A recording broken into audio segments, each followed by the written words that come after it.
Hey everyone, someone asked if I could make a short video about how to set up the uh, planer sled to accept the board and to flatten it out. I picked a board here. You see this one's got quite a bit of rock in it. It's bowed and twisted, so it's a great, let's see if you can see that in the video. It's a great candidate for the sled. So the first thing I do is adjust the sled to the rails to the width of the or length of the board.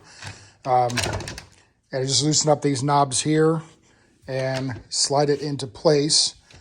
And then I'll tighten one end down and then come back and snug it and tighten the other end down. I got these stops on the end rails to help keep the board in place. But honestly, the sandpaper that's on each rail does a great job of keeping the board from shifting at all. So these stops are really just an extra piece of precaution, I guess you could say. So now that I got the end rails set, one thing I do want to remember to do each time is zero out each of these dials here, turning them all the way to the left or counterclockwise to make sure they're all set to their zero position. I do have a board that I forgot about that when I went from one board to the next. And what happened was I ended up taking a ton of material off of that. It went from a 1.5 inch board down to about a 1/4 inch by the time I was done with the full milling, because I forgot to put the rails all the way back down from the previous board. All right, so the next thing I'm gonna do is figure out where the sweet spot is, right? So this one definitely has a lot of rock. And there are a couple ways you can do it. One is just push one end down and then adjust the end rail, the rail at the opposite end to support it, but that's going to take off a lot more material. So what I try to do is find that sweet spot, the balance between the two angles. And then what I'll do is, once I find that sweet spot, I'll turn this dial over here, which raises up one end of the rail, right? So I'll set these end rails first. So then I'll do that one there, and then I'll come down here and do the opposite one on the other end. And there may be other ways to do this, and that's cool. This is a way that I've been doing. It's working well for me. As you can see, I've milled quite a few boards. I got stacks more here that I'm going through, and I got stacks up there that I go through. So, so far, this seems to be the way that works the best for my process. So get this adjusted so that we got good balance and that the board isn't rocking as much. You see it's going to take a lot because this board was pretty bad.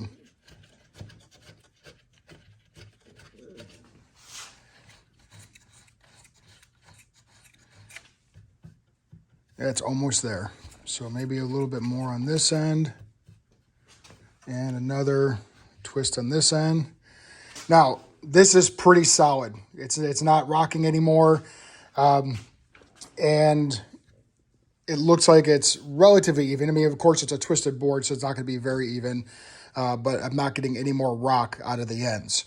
So at that point, I'm going to come in here and what I've discovered is, just twisting these up until they get to the bottom of the board wasn't enough, because then there was still a little bit of play. So what I found doing is sticking my hand in the center underneath and then lifting up. I'm going to do it from the other side because it's easier to work with. And I just bring the board up, or bring the rail up until it kisses the bottom of the board. And each one's going to be different, right? This one, it's definitely all on the left side there. The entire side comes up. The right side did nothing. When I come up to this board, it comes up on both ends a little bit.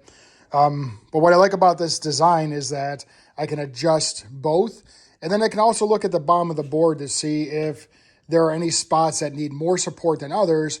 And then I can just undo these knobs here and slide that rail to support in the other spot. So I'm a little OCD about some things, so I like them evenly spaced. I move this rail down just a little bit, lock that in place. And then I'll go through and set up these other rails to kiss the bottom of the board to provide it more support. Okay, so I got it all dialed in. And when I take a look here at the bottom of the board, everything is just kissing the bottom of the board, all these other rails. And then I give it another check before I put it here on the planer. And I push down on each end, I push in the corners, just to make sure I've got really good purchase all the way around. You can feel it. When everything's dialed in just right, you can feel it. The board just feels really solid on that sled. It's not moving, and I mean, literally, it feels solid, right? So I've moved it over here to the planer, and what I'll do is, oftentimes is I'll raise it above the board before I do my final adjustment, and I'll slide it through just to see if it catches. I'll bring it down a little bit and just see if it catches, because sometimes you can't see the high spots in the board, and I've already had it where the board got stuck inside the planer because there was a high spot later in the board and it was really low on one end. So I double check that each time, run it through a few times without the planer on, and then adjust my depth gauge. Now, most of them come in this particular setup, and with how I milled all the boards, it's around 119 millimeters. Yes, I've changed everything to metric. It makes some of the math much easier. And put it in until it touches the gauge, and then bring it down to 0, right? And I'll run it through once at 0 just to confirm that there are no high spots. Oftentimes there is one little one. And then I usually do, when milling like this, I do it on the higher speed here on my DeWalt planer. And I do 1 millimeter increments. The motor does not seem to get bogged down very much doing that. And the blades, I mean, frankly, I've done about 60 or 70 boards already. The blades are still running strong, so probably going to stick with that 1 centimeter measurement. No, 1 millimeter, I was right. When I do longer boards and bigger boards and stuff, I only do half millimeter increments normally, because that's usually enough.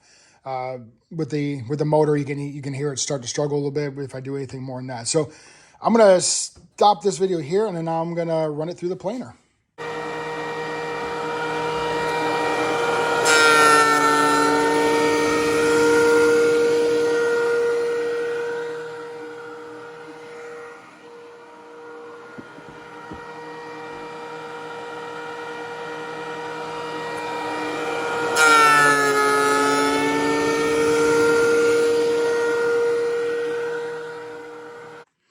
Okay, so I started off at 122 millimeters. As you can see, I'm down to 116, so I have done a few passes.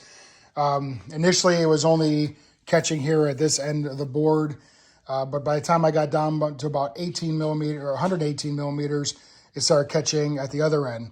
So it's a little hard to see because I've already done a few passes, but you can see here's the one high corner based on how I set it up in the sled, and then this corner was one of the first corners to actually get any kind of contact with the blades.